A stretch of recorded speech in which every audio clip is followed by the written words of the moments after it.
Welcome everyone to the Luscious Living podcast. My name is Celine Bilgin. I'm your host, and really I am thrilled that you're here because this show is for those who want to learn, those who are curious for more in life, those who are developing their skills in all areas, whether it be personal, professional, and that's why I have today's guest, John Spence, on today. John is someone that I actually heard from a podcast episode years ago, and I was drawn to his work. And ever since then, we connected on LinkedIn, and he so graciously said yes to being on here without even really knowing a whole lot about me. So, John, thank you. I want to share a little bit more about who you are for those who have not heard of you yet. John is an author, he's an international speaker, executive coach, a development educator, a trainer, strategic planning facilitator. He has a TED Talk online, which I recommend you looking. Very key principles for success, which I really appreciate. He's a keynote speaker, developer of online programs. He is on a mission to serve individuals and companies to make the complex awesomely simple. Okay, and one other note that I have on here that I really want to read, that he is recognized as one of the top business thought leaders, along with Jeff Bezos, as you know, of Amazon, and Larry Page of Google. So he's one of the top 50 leaders to watch. Okay, so I'm very excited for all of us to learn from John. John, thank you so much for being here. Oh, it's my honor. It's my pleasure. I'm very excited to be with you. I love it. Okay, so let's dive right into it. John, you are a leader, you help other people lead, but I would really love to know, was leadership natural to you? Were you always just someone who took charge, or did you end up developing the skills that you have Well, currently? great question. And I'd always been sort of, popular or everything in high school and that sort of stuff, but I'd always been a couple stages behind. And my senior year of high school, my high school football coach came over to me and said, "I'm going to make you the captain of the defense." I love it that I'm getting a call. Of course. Let me turn that off. Uh, and he said, "Only problem is you have to come in first in the first five on all sprints, all laps, and all running." I was usually close to the last, sort of jogging along, very lazy. And I didn't think I could do that. And he said, "If you want to be the captain, you have to be able to do that every day." And immediately I started coming in the top five, top sprints, top everything. Yep. And I realized I could have done it all along, that I had a mental block, that I didn't think I was capable physically or mentally of doing that. So that was a little bit of a turning point when I said to myself, I probably can do better than I thought I could. And then I'm sure you looked over my bio, I became CEO of one of the Rockefeller Foundations when I was 26 years old. Yes. Had offices or projects, 20 countries around the world. And again, I thought to myself, I'm in over my head here. Luckily, I had a really great team of super people that made it easy to be a more successful leader.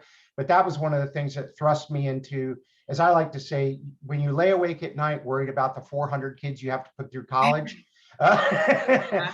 the responsibility hits you pretty hard. And at that point, it wasn't 400. It was, my senior staff was only about 10 people. But I worried about them, their mortgage, their cars. So since then, it's all been development, reading, studying, learning, mentors, watching, doing everything I can to try to improve my leadership skills. Still a long way to go, but work on it every day. Well, that's the key of it, though. Just the fact that you have the experience that you do, and you still have the approach of, I still have a long way to go, shows a lot about who you are as a leader, right? Because otherwise we're like, oh yeah, I know everything. And then the learning stops, right? I know nothing. Yeah, that's the thing. The most intelligent people are the ones who say, I know nothing. Because the more we learn, we're like, oh my God, I know nothing. There's so much to learn. I've been reading over 100 books a year, every year since well before you were born, which would have been 1989. And every time I read a book, I go, oh my gosh, there's 3 more I got to read to understand what I just read. Yes. Okay. I want to get into books, but before we do that, I want to really dissect even what you had just said. So you had it was a mental block, Yeah. right? So we as humans always have our next level is within the next mental block that we're overcoming. So so you were able to see that this was a mental block. two parts of this question. How can people realize that their next level, so if they're not getting a result, it's only from a mental block? And what can they do about it? How did you know what to do after you realized it was a mental block? So I'm sure you're very well determined imposter syndrome. Yeah. I serve as an executive coach to senior executives all over the world and CEOs of multi-billion-dollar companies. And every one of them has imposter syndrome. They lay awake at night wondering, when are they going to figure out I'm just making this stuff up? I mean, I'm talking extremely successful people. And for those who aren't familiar with imposter syndrome, it's basically believing that you don't deserve where you are in your career, that it was luck, right place, right time, but it isn't because you're a smart person or a talented or skilled person. It's because you just happen to get lucky. Part of that is getting some level of self-efficacy. One of the things that I've learned is I only focus in areas where I have some level of expertise. I want to learn about all the other things, but it's one of the things I learned as a speaker. Don't take the stage to talk about something unless you know as much or more than anyone in the audience about it.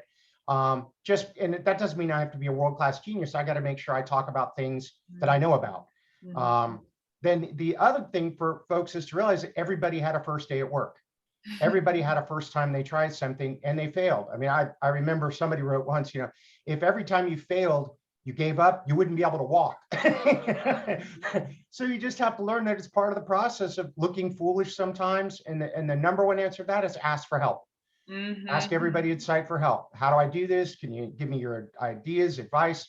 Again, as a young leader, I was very fortunate to be surrounded by very talented people who I went to often and said, I have no idea how to do this. Could you please help me learn? So I think it takes some vulnerability and self-awareness as well. I appreciate that you share that. And I see this as more common amongst men to just put a huge blanket statement on things, right? But the asking for help. And I even see with my partner, I'm like, okay, let's just ask this person for help, like for directions, like determination to figure it out. Do you find that amongst, again, huge blanket statement, but do you find that that's also kind of a barrier for men to ask for help versus women? Or what's going on there? It's a conundrum to me because when men blankets a huge broad brush here, when some men just feel like it shows weakness to ask for help. I'm supposed to be strong. I'm supposed to be smart. I'm a fixer. That's a lot of us, men and women, have the problem of I fix stuff. And then you get there and go, I don't know how to fix this, but I don't want to admit that to anyone. Now, the other thing is, I believe I'm not a woman last time I checked, but I think some women are afraid to ask for help because it might infer incompetence. Yeah. Men, it's weakness. Women, it's incompetence. Now, that's a blanket statement from my own personal, experience. Yes, same here. Yeah. So if someone is, they're facing that barrier, right? Do you suggest that people just ask for help at work and overcome that? Do you find that have you had a mentor specifically? What do you suggest for someone who's, whether in their career or entrepreneurship, how do you suggest that people really break through those mental barriers?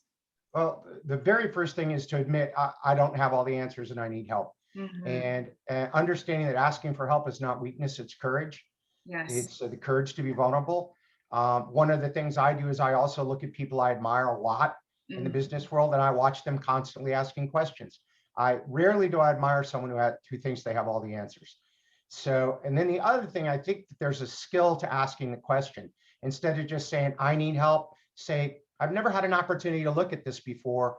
And from my point of view, it's a bit confusing. Could you take a few minutes to explain that in a little bit more detail to me instead of, I have no idea what I'm doing? Totally. Yes. Yeah. So phrasing the questions in a way that you look intelligently asking about something you don't understand.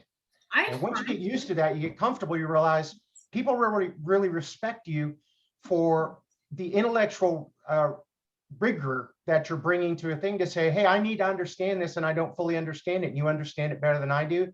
Could you help me out here? Yes. I find that the people who lead, who are great leaders, are the ones who can communicate that and verbalize asking for help in a very intelligent way. I respect people who will actually say, and I say this in my own practice, I don't know, I will find out, I will ask someone else, right? And so what I appreciate that you said is that the communication is a tool, like asking those questions, because if I do believe that communication is a skill as well, right? I'll give you a very quick example. Years ago, I was I'd gone to dinner with some folks, and they were all bankers, pretty high level bankers running multi-million-dollar banks. And I'm sitting in the very back seat of the truck we're in. And one of the two of them are having this really in-depth discussion. I said, gentlemen, can I interrupt you for a second? You're using an acronym there I've never heard before. It's obviously something from your industry. Could someone take the time to explain to me what XYZ means? And one of them immediately went in his head, I want this guy as my executive coach, because Wow. he's supposed to be the smartest person in the car, yet he was the first one to admit he didn't understand something and needed help. I need to be around people that are like that are constantly interested in learning. Oh my goodness. That's such a great example. It really is. And actually speak to us about not being the smartest person in the room, because so often in, I would say, in corporations and schooling, you want to be the smartest person in the room, but I actually have sought out rooms where I am not the smartest. It's very uncomfortable. Can you share your experiences of putting yourself in situations where you are not the smartest person? That happens a lot, by the way. Well, two things. I learned early in my career, when I started to be a consultant early in my career, I always had to prove that I was right. I Mm-hmm. had to prove that I had the right answer. Then all of a sudden I woke up one day and realized I'm not right. There's not one, most of the time, there's not one right answer. There are multiple right answers, different shades of gray, and trying to prove that my particular answer is the best was a waste of time. Usually I was wrong. And then the other thing is you have to just switch the mental thing. Going into a room where everyone's smarter than you is fun. How else do you learn? How That's else do you meet interesting people and learn about things that are completely different than what I love going to conversations around topics I know nothing about, to hear people explain things. Then I go, I've never heard of that before. That's so cool. Yes, it does involve putting the ego aside and increasing that self-awareness. And you had spoke about self-awareness. How do you personally recommend, and how do you personally increase that self-awareness and that gap? It's constantly questioning what you're thinking. Mm-hmm. How do I feel? What is this doing? Reflecting constantly on, do I feel comfortable here? Do I feel intimidated? What am I learning? I wonder how can I can use that? What do I know that I've heard before that connects to? Uh, so the big thing is reflecting continuously on, how are you feeling? What are you thinking? What do you need to do? How will you apply what you're learning? And it's a skill. It takes a while to be able to, as they say, shut off that wheel in your mind that's running 1,000,000 miles an hour, talking about, imposter syndrome, being incompetent, not asking for help, and replacing it with, what am I learning here? How am I feeling here? What do I need to do here? Does that make sense? 100%, 100%.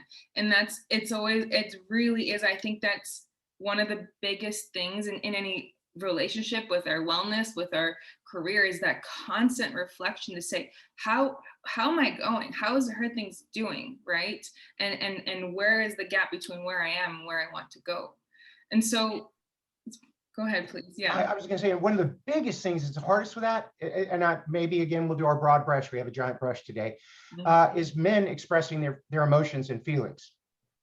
I'm feeling confused here. I'm feeling frustrated. I'm feeling a little down today. I'm feeling depressed. I'm feeling overwhelmed.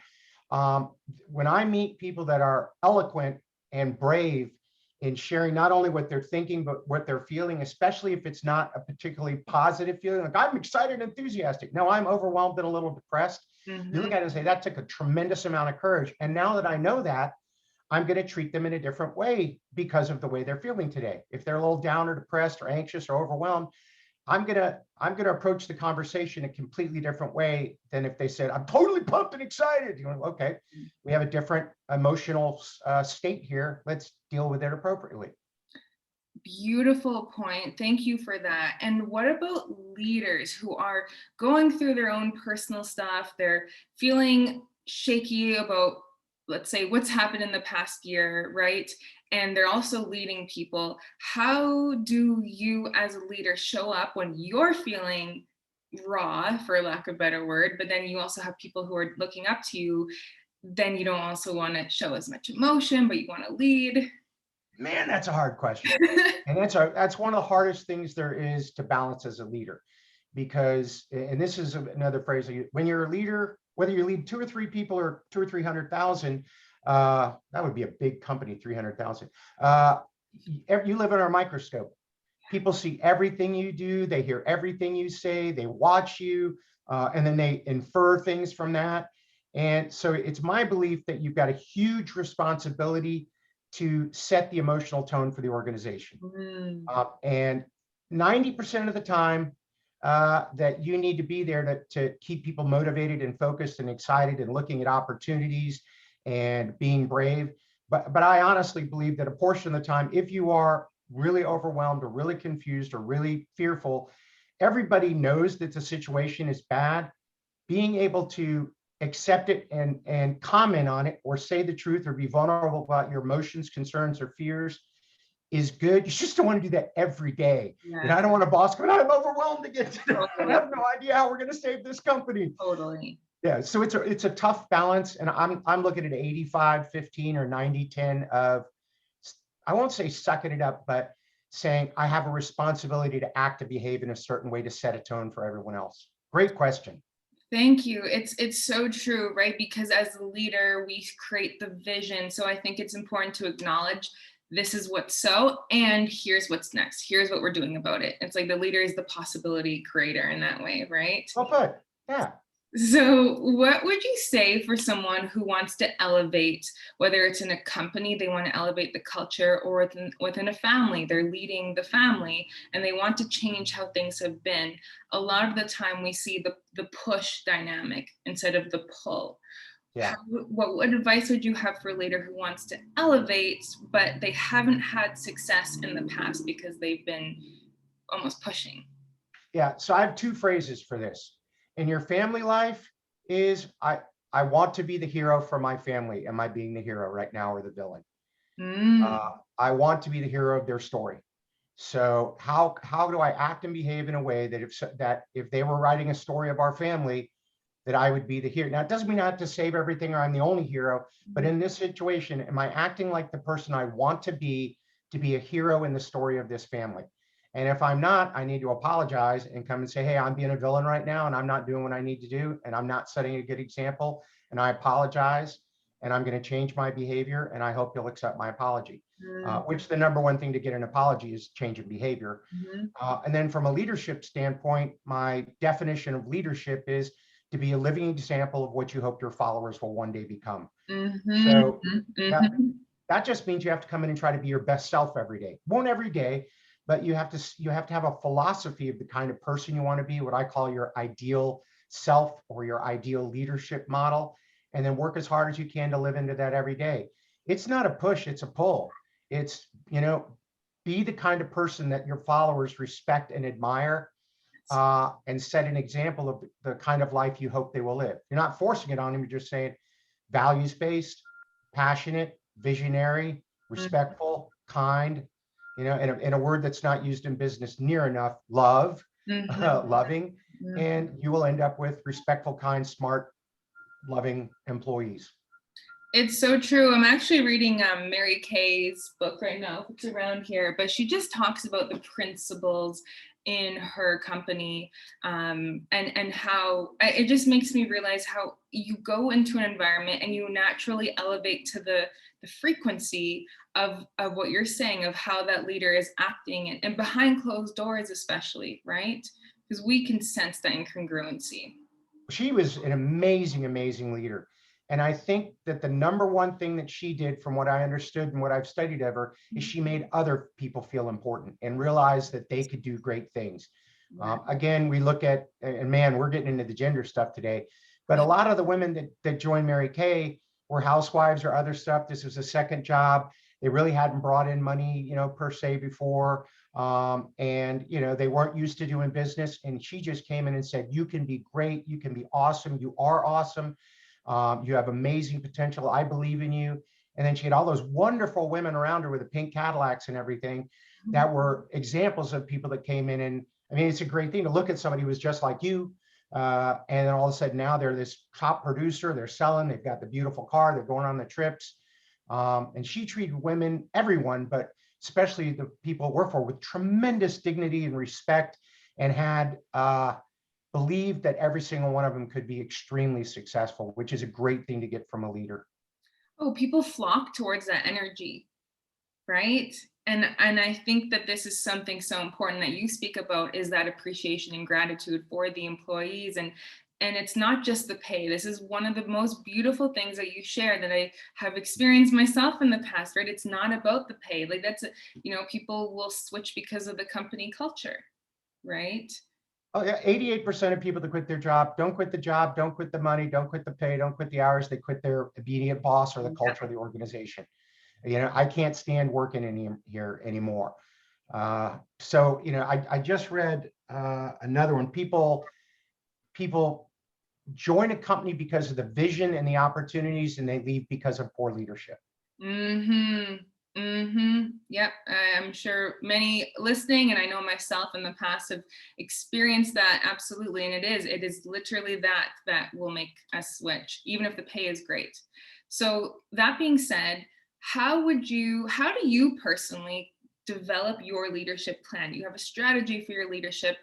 And if so, how does your day look from that? How did you, let me phrase that differently. How do you strategize your success to this day as a leader?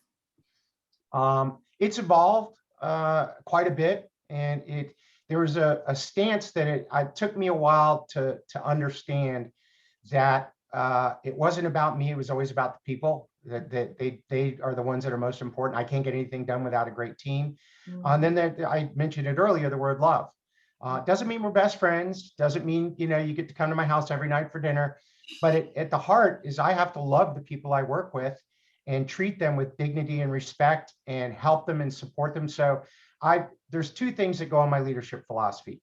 One is it's got to be all values based. If you don't understand it, well, the great Walt Disney quote, when values are clear, decisions are easy. Yes. So I've got values as an individual that guides all of my own personal behavior. We have values in our organization that guide the way that we treat each other, we treat our clients, a couple of things like that. So a lot of it is going back and making sure that we're always looking at, thinking about, reflecting on, and living our personal and organizational values. Beautiful. And like you said, that with that Walt Disney quote, when that is clear, the strategy is going to look differently for everybody, right? But when you have that clear, so how does someone become more clear on whether they're like myself, they're, small businesses looking to expand, or they are big businesses and they have a whole team? How would you encourage people to not only decide, but then also live out these principles? Okay, this is actually a fairly easy one. Early in my career, again, when I first started out as a young CEO, I made up a list of the way I wanted to act and behave to be a good leader for the organization. And I put it on my desk, and every morning when I came in, I would look at it and say, this is who I have to be today. This is my responsibility. This is who I've chosen to be. And every day at the end of the day, before I left work, I'd look at it and score myself in my head on a scale of 1 to 10. Wow. 10 being I nailed it and 1 being nothing. Then once a month, I sent it out to my entire team, and just a thing that said 1 to 10, so people could circle it. I couldn't tell whose name was on it. And then we had one person who got all the scores, and they give them to me. And then if anything dropped below a 7, I'd go to the team and apologize and say I would work on it again, and hopefully the score would be up the next month. That is servant leadership right there. That is servant leadership. Yeah. Yeah, I love that. I'm going to do that. Thank you for that. I love It's my pleasure. Well, I'm holding them accountable for getting work done, for delivering things. They have every right and should hold me accountable for doing the work I promised to do and behaving in the way I promised to behave. Yes. Wow. Yes. Beautiful. I love that. And that is also applicable for families, right? I know it'd be almost radical for, I'm not a parent yet, but I can see myself doing something like that as well. It's like, this is the kind of mother that I am, or this is the kind of leader that I am in my career and in all of my relationships, and seeing that. So thank you. That's very powerful. It's 400 times harder to do it in your personal life. Yeah, that's the thing. Why do you think it's more difficult? I'll be very blunt, because in the business world, if things don't go well, I could just fire somebody. 100%. Yeah. You're out of the organization. Your values don't match. I don't like it. I don't, in Florida, at least where I live, I can fire you because I don't like the color of your shirt. I don't do that. But if you upset the boss, or you do something wrong, you violate a value, you lie, I can walk you out the door right that day. At home, that's called divorce. And that's a really big hurdle. Yes. And so and I'm speaking from my own experience of not always being the hero of my family story, of realizing that you do and say things at home sometimes that you normally wouldn't do, because there's more at stake, and it's easier. It sounds weird, but it's easier to have bad behavior, because there isn't the immediate termination that comes from not behaving according to your values. It's so true. And then the emotions, right? We keep it more professional and less emotional at work, right? So that's definitely something. I want to ask one quick question on that too, is what do you think about when families are, or businesses are like families in a way, where it's very family culture, but then also people act like family members, but we don't necessarily always want that. This is a wonderful question, because and the reason I say that is I just came to a point of view on this about 4 months ago, when I heard, I think it was the head of MasterCard. I can't remember. It was a podcast I was listening to, say, I don't want a family culture in my company. Yes, I think it was Shopify. I could be wrong there, but yes, I know what you're talking about, because I saw that too. They're like, yeah. What he said was, I want it like a high performance team. Yes. I want it like a sports team, where I love you, you're part of the team, but if you're not playing well, I'm benching you. Yeah. And if you're really not playing well, I'm trading you to another team. We still love you. We think you're a great guy or gal, but we're here to win, and not at all costs, but we're here to run a functional company that's profitable. We can treat each other just like teams do. When you look at professional athletes, they're having fun, they're joking, they're kidding each other. They are like family, they hang out, but they also know that I can be put on the bench or traded tomorrow, not because I'm a bad person, but it's what's in the best interest of the team winning the championship. Yes. Yes. Oh, that's so good. Absolutely. Thank you for that. And then, John, I would love to know some of your personal book recommendations. You are clearly a reader, whoever is seeing this on YouTube, and you have what did you just say, 100 books a year? 100 books a year for 30 years, basically. Yeah. Okay. Several thousand books. Those who are listening, just take note of the kind of man John is and his habits, right? His learning habits. So I just want to put a little pause there. But John, you read about 100 books a year, okay, for the past 30 years. What have been some books that really stood out to you? Okay, let's do a couple business ones and then one or two personal ones. And I'm going to do some mostly contemporary stuff. I think Brene Brown's Dare to Lead is one of the best books I've ever read. Wow, I'm impressed that you said that. Yeah, right at the top of the list. Yeah. I listened to that on audiobook 4 times. Then I decided I had to get it so I could underline it. I'm very visual. Yes. And so I'm like, okay, now I got to go buy the book and read it and underline it. So Dare to Lead by Brene Brown, anything by her is fantastic, anything. I think Hubert Joly, and I'm trying to say that the French way, it looks like Herbert Jolly, but Hubert Joly, who is the CEO that came in to turn around Best Buy, he just came out with a new book called The Heart of Business. Okay. And it is all about loving your employees, taking care of them. And he has a philosophy that I believe in very, very strongly in business. If you take care of your employees, they will take care of your customers, and that will take care of your financials. So every great company I've ever worked with, and I've worked with hundreds from the Fortune 10 to startups, and I've seen a trend recently. The leaders love their people. I'm going to use that word over and over again. They treat them with respect. They help them learn them, grow, And then they encourage him to go out and take incredibly great care of their customers, and the financials always seem to work out just fine. So The Heart of Business by Joly is one.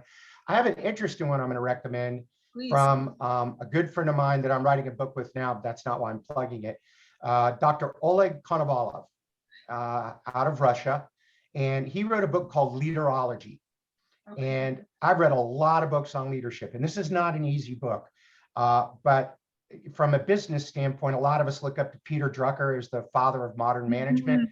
I would say that Oleg's book, Leaderology, is on that level. Okay. It's not a super easy read, but it's a completely sort of thought-changing way to look at leadership.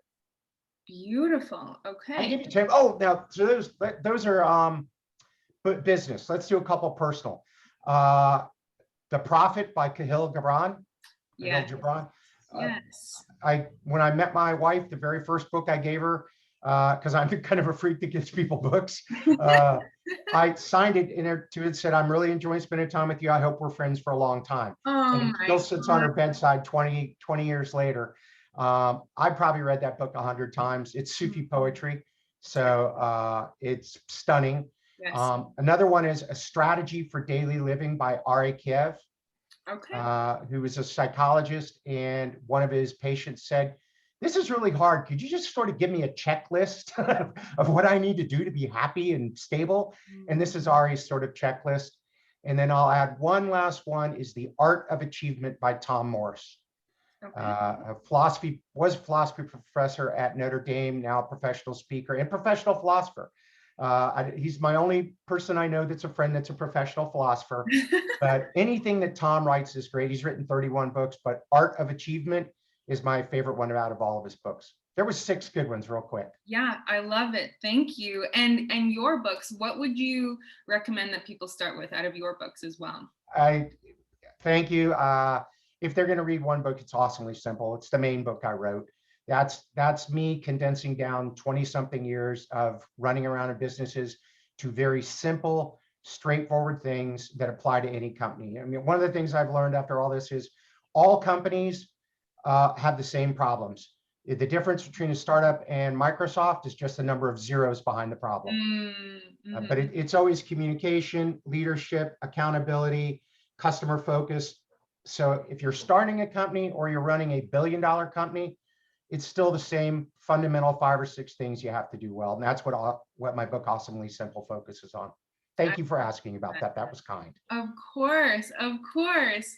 I'm going to be rewatching this and taking notes on some of the books that I have not read. When is the book that you are co-writing coming out, by the way? Oh, it won't be out till 2022. Okay. We're in the middle right now of interviewing people all over the world. The book is going to be about the intersection of visionary leadership and strategy, and how those two things go to create a successful company. And Oleg is very, very intellectual, incredibly bright. He's been named one of the top 50 thought leaders in the world. So he's going to bring a whole bunch of stuff on vision. He just wrote a book called Vision Code on leadership. Excellent, excellent. And I'm going to focus on the strategy part. It'll be fun. We're going to try to keep it down to a small to medium-sized business take on things, not Fortune 1000 even. Okay. It's funny because I started following his work because you had posted about him on LinkedIn. So I'll be on the lookout for that book. John, that was so helpful. I am curious if you have any other parting words that you would love to share with our audience today. Yeah, it's one of my TED Talks, and they asked me to explain the most important thing I've ever learned in my life. So we don't have to watch the 14 minutes now. Here's what it is. You become what you focus on, and like the people you surround yourself with. Whatever you're thinking about, whatever you're studying, learning, whatever you fill your brain with, and whoever you choose to spend your time with will directly determine what your life will look like a decade from now. So that's the most important thing I'd ever learned. I think that's a good last idea to end on. I think you started with that as well, or ended with the TED Talk too. So it's brilliant. And John, what I learned from you today too is, as a leader, as someone who has so much experience under your belt, you continue to learn leadership. And that amazes me, because you could just be like, cool, I know leadership, on to the next thing. But you just, I'm so amazed. I'm so inspired by that. And it's so true. We become the thoughts we think, the environment, and the people that we curate. So brilliantly said. Thank you. My pleasure. How can people connect with you, find you, work with you? Okay, so two things. My website is just johnspence.com. But as you know, because you've sent me one, if someone has a question or something, or wants some feedback, or wants a book recommendation, my personal email address is john@johnspence.com. And I answer all my own emails personally. I get a lot, so it might take me a few days to get back to you. But in all seriousness, if you have a question or something, and as you say, if I don't have the answer, I will find someone who does. So it's john@johnspence.com. You're amazing. It is so rare to find someone to just say, yeah, just email me, I'll answer questions. And that is how I met John, is I literally emailed him when he had said on a podcast, email me. So John, thank you for your generosity, for your wisdom, for being the kind of man that you are. I'm very grateful for your time. Thank you. I will link everything that you just mentioned in the comments below, and we will see you on around. Thank you so much. Thank you. It was wonderful to spend time with you, Celine. I really appreciate it. Thank you.